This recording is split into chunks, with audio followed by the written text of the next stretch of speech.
Love, love, love till I feel the breath of the Spirit flowing in me. Welcome. You're watching Spirit of Life, and today we're speaking to Tina Sleeman. And Tina is the chairperson of the Church Council for the Uniting Church of Ferntree Gully. In our past program, Tina, we were talking about the sorts of things which you do in the church as a lay minister, etc. But you also raised with me the fact that the Uniting Church does a huge amount through its larger organisation. Can you tell us more about what the Uniting Church does at large in the community? Well, the Uniting Church has a number of activities or organisations within the church, Uniting Care Connections and Harrison Community Services, which are reaching out to families who are in need of support with family counselling, housing,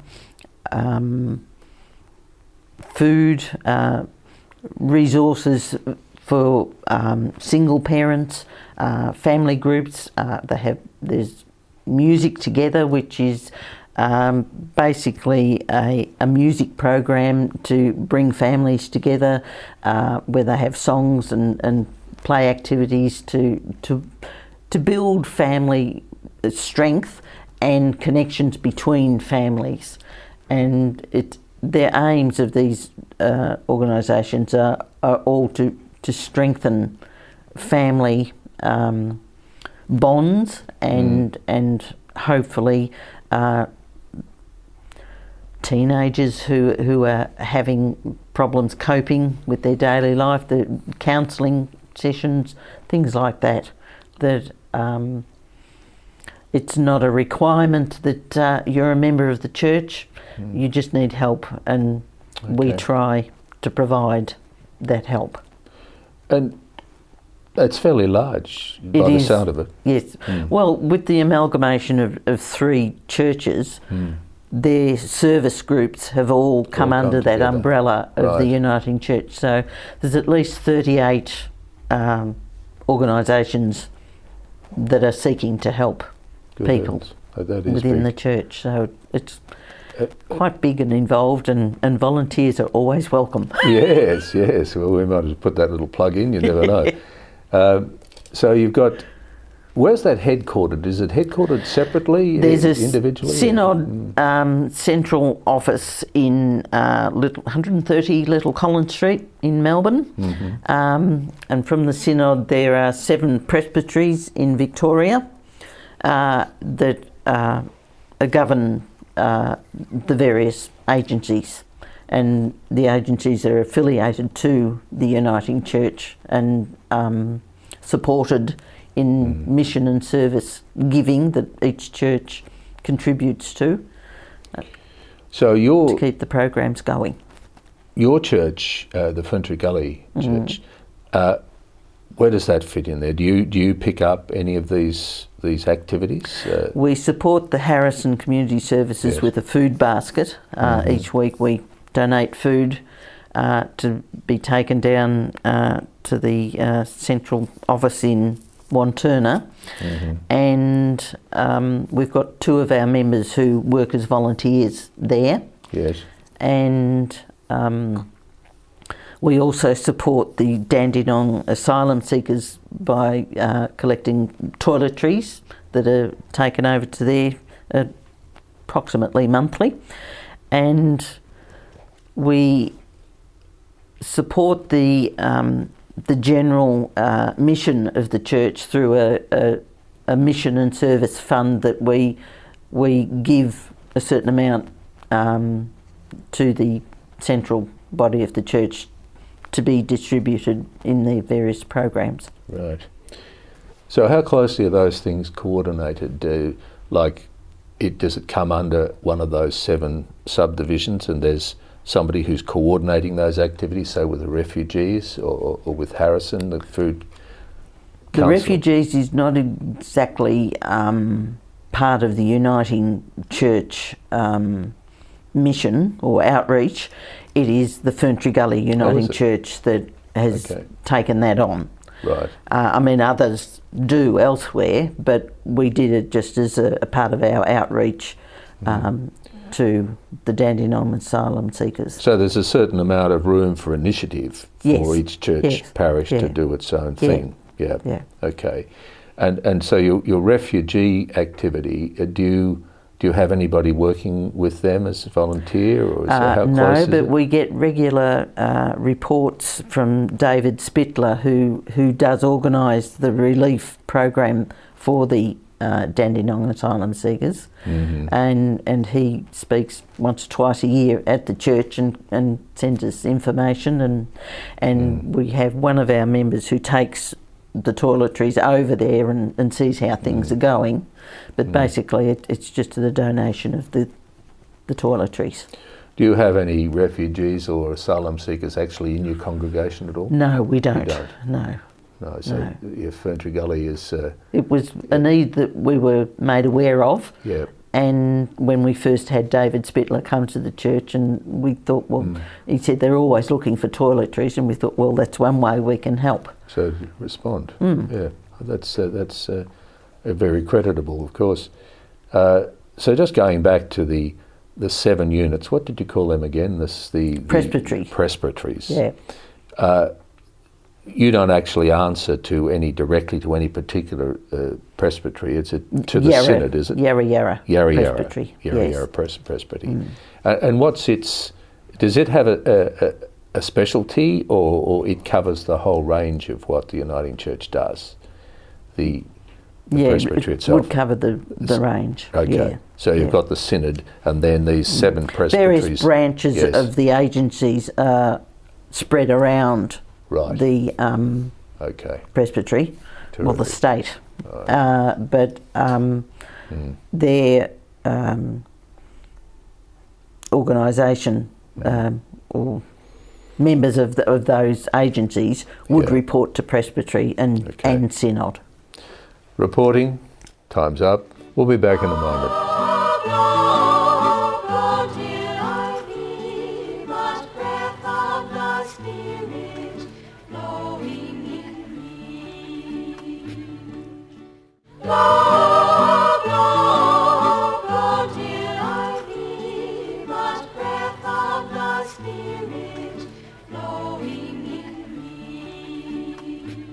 Welcome back. You're watching Spirit of Life, and today we're speaking with Tina Sleeman, Chairperson of the Church Council, Uniting Church, Ferntree Gully. We've been exploring the way in which this church has evolved, the Uniting Church, and we're now in that area of which is quite remarkable, really, because you don't hear much about it. It doesn't have branding which sticks out like, say, Salvation Army or Anglicare. So it'd be very interesting to get down to, say, Harrison, what do you call that? Harrison Community Services or Family Services. It's changed its name to be. How does that manifest itself? What's its various divisions? What's its activities? Well, the Harrisons is mainly housing support, some family support, and it's for us in the Yarra Presbytery. The main office is in Wanturna, and they have people from all streams of life coming seeking help, either with accommodation or with food, and they have a food store there that we contribute to from Ferntree Gully and various others. They have a number of op shops that raise funds for their services to continue, and government grants play a big part in providing the service too. What's the branding for your op shops? What's the label? The Uniting Church logo. Yes. Which has the cross, the dove, the round world, and that I think is fairly well known. Fairly well known, yes. The logo. Yes. But what name would it have on the window? One of your op shops, for example. Has it got Harrison Op Shop. Harrison Op Shop. Community Services Op Shop. Okay. Yeah. Okay. How do they get the goods that are in the op shop? The goods are donated by the public, by members of congregations, some commercial avenues, shops Yes. send their deleted lines, things like that. There's some new clothing. It's not just clothing; it's household goods as well, and they're staffed by volunteers. Okay, right. But obviously there's an executive behind that which is coordinating all of that collection. Various churches and distribution. Would have the responsibility. Like the Scoresby Church has an op shop that was in partnership with Harrison's, but now the Scoresby Church is running it as a Scoresby Church op shop. Because there's a warehousing and sort of logistical issue with that type of an operation. Is there a central warehouse or a central place? Not that I know of. I think it's community based. On community, yes. Which of course is the healthiest way for it to go. You mentioned food distribution. So how does that work? Is that collected or donated? It's donated. I think some would come from manufacturers, but mostly it's donated by the various churches. And as I said, they have a storeroom at Harrison's in Wantirna where it's not just food, there's blankets and towels and things like that as well, because people present with other needs other than food. Absolutely. And talking about blankets and towels and things, that raises the issue of emergency response. Do you have a response to, say, floods and fires and things like that? Yes, there are various people that are trained by the Uniting Church to go into crisis areas. Okay. And they are accepted by authorities to provide counselling and assist in those emergencies. So they're trained? They're trained, yes. Otherwise, you've got to have accreditation to be able to go in. That's right. That's right. Now, with when those sorts of things arise, and I'm sorry to keep mentioning the Salvation Army, but they're pretty good guys anyway, but they'll turn up and they'll be there, and others, and Red Cross and others. But your guys turn up. Do they have... Like, do they turn up with a caravan and their logo, or what do they do? There is a caravan going around Tasmania at the moment, because it's the Synod of Victoria and Tasmania have combined. Yes. And there is like an op shop on wheels after the Denali fires. Yes.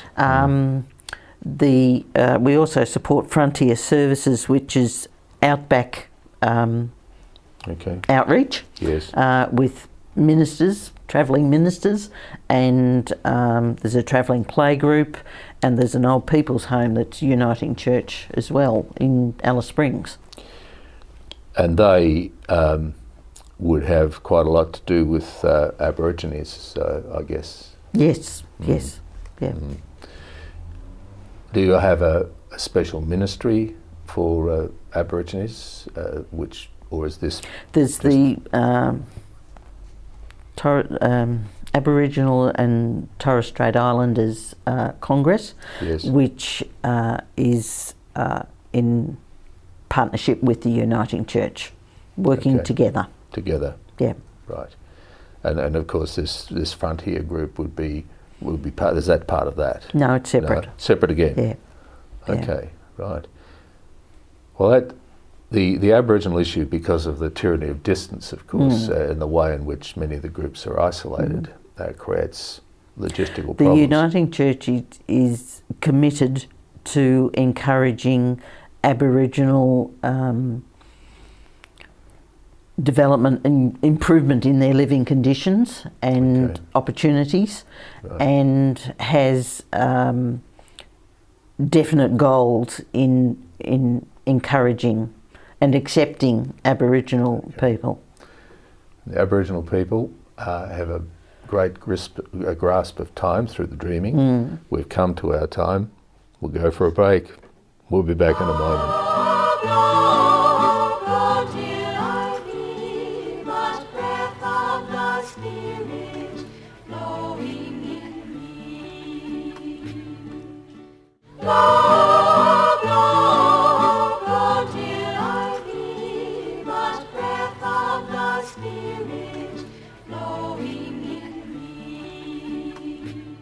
Welcome back. You're watching Spirit of Life. And we're speaking with Tina Sleeman, and Tina is the chairperson of the Church Council for the Uniting Church, Ferntree Gully. And we were talking about the involvement of the church with Aboriginals, and how far out does that go? Is that right across Australia that service is available? I think it is. Yes. I haven't had much contact one-on-one with Aboriginals myself. Ferntree Gully has a very small Aboriginal community, but I know in Healesville the Uniting Church is more involved with Aboriginals there, and the church is committed to acknowledging the First Peoples. Yes. Just above our entrance door we have a plaque which acknowledges them as the First People in the area. Yes. And the Uniting Church, in its basis of union, makes a point of stating that the Aboriginal people are the First Peoples and are very much a part of our community. That plaque above your door, does that actually name a tribe as a tribal name? The Wurundjeri tribe. The Wurundjeri. Yeah. So they claim that as well. Yeah. And with the, was that in 1977 with the formation that No, was that written was in? that was later. Was later. Later, yeah, Yes. in the last few years, 3 years, I think it was. So quite recent. Fairly recently, yeah. Yeah.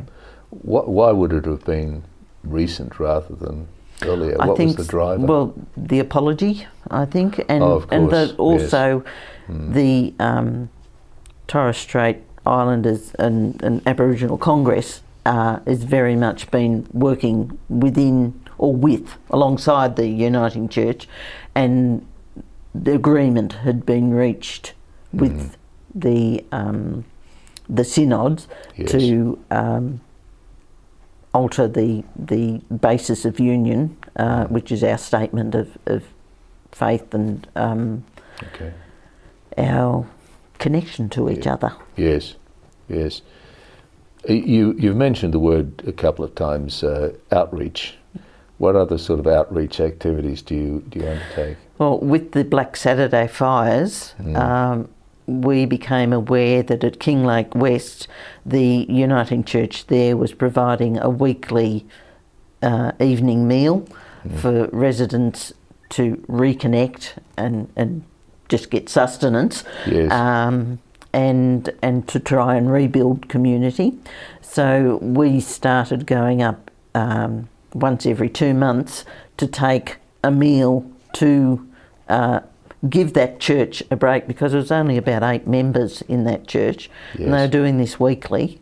Right. And in that time they have now just had a new community hall built through the hard work of the members of that church, various donations and some government grants, and it's a lot easier now for the community to come together at that hall. Right. But we're still, because it's still important to that community to still come together once a week, we provide just some relief to that congregation by going up, and it's a good not congregation, not just outreach, but getting to know another's situation and needs, and community sort of activity, meeting that need, and have you helped getting them to know each pastorally? other. Have you ever sent Not before people the up? fires. No. So it's outreach.